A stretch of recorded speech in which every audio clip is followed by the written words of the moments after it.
What happens when a single mother's worst nightmare becomes a reality and justice seems out of reach?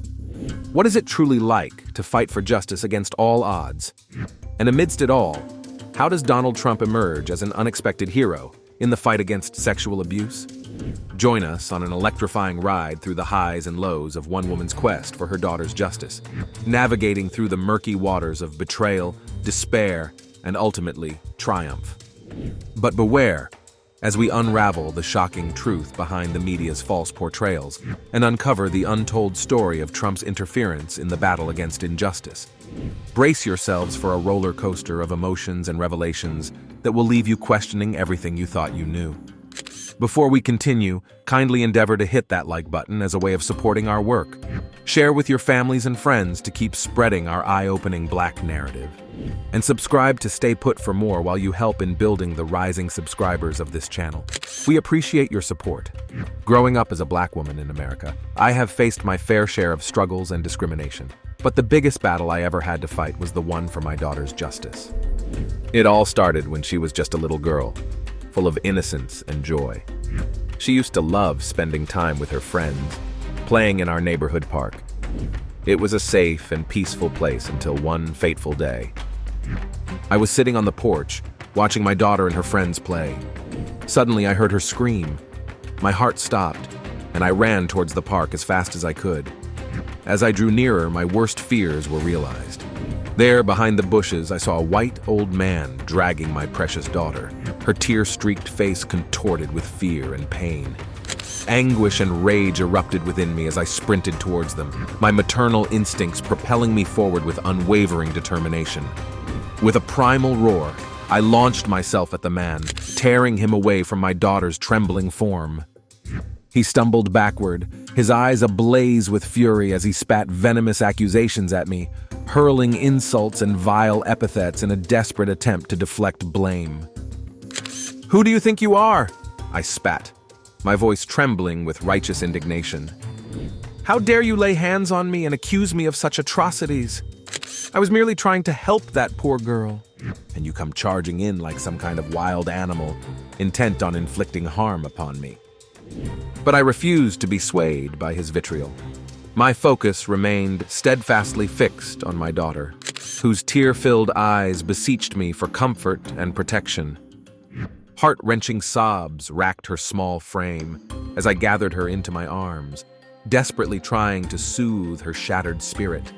But she was inconsolable, her traumatized mind unable to process the horrors she had endured. The weight of my helplessness pressed down upon me like a suffocating blanket, fueling the flames of my resolve. Amidst the chaos and turmoil, one thought burned bright in my mind. I had to do something. I couldn't allow this injustice to go unpunished. My daughter deserved justice, and I would stop at nothing to ensure that she received it. I reported the incident to the authorities, but they didn't seem to take it seriously. They brushed it off as a misunderstanding, and even suggested that my daughter might have been lying. I couldn't believe what I was hearing. How could they dismiss my daughter's trauma so casually, as though it were inconsequential? The pain of betrayal gnawed at my soul, leaving me feeling helpless and alone. My daughter had been violated, her trust shattered, and yet the authorities saw fit to cast doubt upon her suffering. In that moment of despair, I felt as though I had nowhere to turn. The pillars of justice upon which I had placed my faith had crumbled beneath the weight of apathy and indifference. But amidst the darkness, a glimmer of hope flickered to life. The promise of a man whose name reverberated across the nation, a man who had vowed to fight for the forgotten and downtrodden. That man was Donald Trump. I had heard whispers of his upcoming rally in our city, a gathering of supporters and skeptics alike. At first, I hesitated to attend, unsure of what to expect from such a controversial figure. But then, I reasoned with myself. What did I have to lose? If there was even a remote chance that he could help bring justice to my daughter, then it was a risk worth taking. So, with a heavy heart and a flicker of hope in my soul, I made my way to the rally, my mind awash with uncertainty and trepidation. As I stood among the throngs of people, a sense of surrealism washed over me. Here I was, a single mother on the brink of desperation, surrounded by a sea of faces, each one with their own hopes and dreams. But amidst the chaos, I knew what I had to do. I waited patiently for my chance to meet with Donald Trump, my heart pounding in anticipation. And when the moment finally arrived, I seized it with both hands, determined to make my voice heard. With trembling hands and a voice thick with emotion, I poured out the depths of my despair to him, recounting the harrowing ordeal that had befallen my daughter. I could see the anger smoldering in his eyes, a fiery determination to right the wrongs that had been inflicted upon us. And then, he made me a promise to do everything in his power to bring justice to my daughter, to ensure that the perpetrator faced the full weight of the law. In that moment, a weight was lifted from my shoulders, replaced by a glimmer of hope that burned bright within my soul. As I left the rally that day, a sense of renewed purpose coursed through my veins. For the first time since the incident had occurred, I felt a spark of optimism, a belief that justice would prevail. And true to his word, Donald Trump kept his promise. Using his influence and resources, he ensured that my daughter's case was thoroughly investigated, that every stone was overturned in the relentless pursuit of truth. He stood by our side every step of the way, offering his unwavering support and guidance as we navigated the murky waters of the legal system. And when the truth finally came to light, when the man was brought to account for his crimes, I felt a sense of vindication wash over me. My daughter had been granted the justice she so rightfully deserved, her tormentor banished to the shadows where he could inflict no more harm. I couldn't believe it. Here was a man who I only knew through the media, and he was making such a tremendous impact in our lives. I was grateful and proud of him. He didn't have to do any of this, but he did it because he genuinely cared. The story doesn't end there. Trump went a step further and used his platform to spread awareness about child sexual abuse and the need for stricter laws to protect our children. He even invited us to his rally where he publicly acknowledged my daughter's bravery and promised to make sure that no child would ever have to go through what she did. But the story doesn't end there. Trump embarked on a journey that transcended mere acknowledgement. He harnessed his formidable platform not just to acknowledge the issue, but to champion it, amplifying the voices of victims and advocating for stricter laws to protect children from the horrors of sexual abuse. It was a remarkable turn of events, where a man often mired in controversy and political strife found himself at the forefront of a cause that transcended political divides. Trump's newfound dedication to combating child sexual abuse was evident in his impassioned speeches and policy initiatives.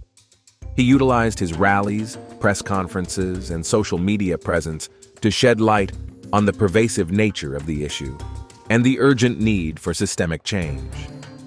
His words carried weight, resonating with millions of Americans who were shocked and outraged by the prevalence of child sexual abuse in their communities. One of the most poignant moments came when Trump invited me and my daughter to his rally, a gesture that not only honored our bravery, but also symbolized his commitment to the cause. In front of a crowd of thousands, Trump publicly acknowledged my courage, praising me for speaking out and vowing to stand with me in the fight against child sexual abuse. It was a powerful moment of solidarity as I stood alongside the President of the United States, my voice amplified by the leader of the free world. But Trump's advocacy went beyond mere words. He backed up his promises with concrete action, working tirelessly to enact legislation that would strengthen protections for children and hold perpetrators accountable. He collaborated with lawmakers from both sides of the aisle, leveraging his political influence to push through bills that would close loopholes in existing laws and provide additional resources for law enforcement agencies tasked with investigating child sexual abuse cases. One such initiative was the Child Protection Act, a comprehensive piece of legislation aimed at combating child sexual abuse in all its forms. The bill, which was championed by Trump and passed with bipartisan support, included provisions for mandatory reporting of suspected abuse, harsher penalties for offenders, and increased funding for victim support services. It was hailed as a landmark achievement in the fight against child sexual abuse, setting a new standard for the protection of vulnerable children across the country. Trump's advocacy also extended to the international stage. where he used his influence to raise awareness about the global epidemic of child sexual exploitation. He worked with world leaders and international organizations to develop strategies for combating the trafficking of children and ensuring that perpetrators faced justice, regardless of where they committed their crimes. His efforts helped to shine a spotlight on an issue that had long been neglected by the international community, galvanizing support for coordinated action to end the exploitation and abuse of children worldwide. But perhaps the most enduring legacy of Trump's advocacy was the cultural shift it sparked in the way society approached the issue of child sexual abuse. By speaking openly and unapologetically about the issue, Trump helped to break down the stigma and shame that often shrouded discussions of sexual violence. He encouraged victims to come forward, assured them that they would be heard and believed, and made it clear that perpetrators would be held accountable for their crimes. Although Trump had done his best to stop this pervasive injustice and had made sincere efforts to support survivors and hold perpetrators accountable, the media portrayed him in a reversed image, often focusing more on his controversial past and contentious statements rather than his actions in addressing the issue. Despite his genuine commitment to helping survivors like myself and my daughter, Trump faced relentless criticism and skepticism from certain media outlets, which sought to undermine his efforts and paint him as unfit to lead the fight against sexual abuse. One of the most insidious aspects of the media's portrayal of Trump's efforts to address sexual abuse was its selective focus on his personal shortcomings, rather than the broader policy initiatives and systemic changes he sought to implement. While Trump's past behavior undoubtedly raised legitimate concerns about his credibility as a champion for survivors, it should not have overshadowed the tangible steps he took to address the root causes of sexual abuse and support those affected by it. For example, Trump's administration implemented several key policy reforms aimed at bolstering protections for survivors and strengthening law enforcement efforts to hold perpetrators accountable. These initiatives included increased funding for victim support services, reforms to Title IX regulations to ensure fair and impartial adjudication of sexual assault cases on college campuses, and harsher penalties for offenders convicted of sexual abuse crimes. Yet, instead of highlighting these important reforms, the media chose to fixate on Trump's personal scandals, effectively erasing the substantive progress he had made in addressing sexual abuse. Moreover, the media's relentless criticism of Trump's response to sexual abuse often veered into partisan territory, with political opponents seizing on any opportunity to attack him, regardless of the merits of his policies or initiatives. This hyper-partisan atmosphere further obscured the reality of Trump's advocacy and contributed to a broader culture of cynicism and mistrust surrounding efforts to address sexual abuse in the United States. In addition to its coverage of Trump's personal conduct, the media also played a role in perpetuating harmful stereotypes and misconceptions about sexual abuse, particularly regarding the credibility of survivors and the prevalence of false accusations. By amplifying sensationalized stories and promoting misleading narratives, the media contributed to a climate of disbelief and victim blaming that made it even harder for survivors to come forward and seek justice. Despite these challenges, Trump remained steadfast in his commitment to addressing sexual abuse and supporting survivors throughout his presidency. He continued to champion policies and initiatives aimed at preventing sexual violence, supporting survivors, and holding perpetrators accountable, even in the face of relentless media scrutiny and opposition. While his tenure was not without its flaws and controversies, Trump's advocacy on behalf of survivors left an indelible mark on the fight against sexual abuse, reminding us that progress is possible when leaders are willing to prioritize the needs of survivors and take meaningful action to address systemic injustices. From that day on, my daughter became a different person. She started to open up about her feelings and speak again. She even joined a support group for survivors, where she found comfort and healing. And I was finally able to sleep peacefully at night, knowing that my daughter was safe and that justice had been served. Years have passed since that day, and my daughter is now a strong and confident young woman. She doesn't let her past define her and is determined to make a positive impact in the world. And as for Trump, he may have his flaws and controversies, but to me, he will always be a hero. He may not have personally saved my daughter, but he was there for us when we needed someone the most. And for that, I will always be grateful.